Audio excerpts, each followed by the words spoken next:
மக்களுடைய மனநிலை. இப்ப நீங்க சொல்றீங்க இல்லையா, ஒரு கூட்டணி என்பது அவசியம் தேவை. ஆனால் மக்களுடைய பார்வை தான் அதுல மெயின். யார் இந்த நாட்டை ஆளணும், தமிழகத்துக்கு அடுத்த முதலமைச்சர் யார் என்று நினைக்கின்ற பொழுது தமிழக மக்கள் தெளிவாக இருக்கிறார். எங்களை பார்க்கின்ற பொழுது மக்களை பல தேர்தலில் பார்த்துருக்கோம். பல தலைவர்கள் சுற்றுப்பயணம் பண்ணியிருக்காங்க. எங்கள் புரட்சி தலைவரும் சுற்றுப்பயணம் பண்ணியிருக்கார். புரட்சி தலைவர் அம்மாவும் சுற்றுப்பயணம் பண்ணியிருக்காங்க. மக்களை பார்க்கின்ற பொழுதே எடை போட்டுருவாங்க. அதே மாதிரி இன்றைக்கு பொதுச் செயலாளர் புரட்சி தமிழர் எடப்பாடியார் வர்றார்.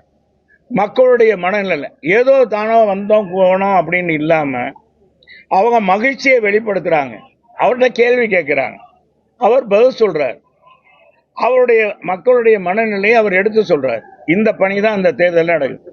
இந்த மக்களுடைய உணர்வு தான் தேவையை ஒழிய இந்த உணர்வுகளை சிந்தாமல் சிதறாமல் வாக்காளர்களாக ஆக்கி அவங்களை ஓட்டு போட வைக்க வேண்டியதற்கு தான் கழகத்தில் இன்னைக்கு வாக்குச்சாவடி முகவர்கள்னு கொண்டு வந்து அவங்க கிளைக்கழக செயலாளர்னு போட்டு 68,000 கிளைக்கழகங்களை இன்னைக்கு பொதுச் செயலாளர் புரட்சி தமிழர் எடப்பாடியார் உருவாக்கி இருக்கிறார். எந்த கட்சியிலையும் கிடையாது. ஒரு பூத்து கமிட்டிக்கு 9 நிர்வாகிகளை போட்டு அவங்க கீழே அந்த பகுதியில் இருக்க வாக்காளர்களை சந்திக்கிறதுக்கு ஏற்பாடு பண்ணி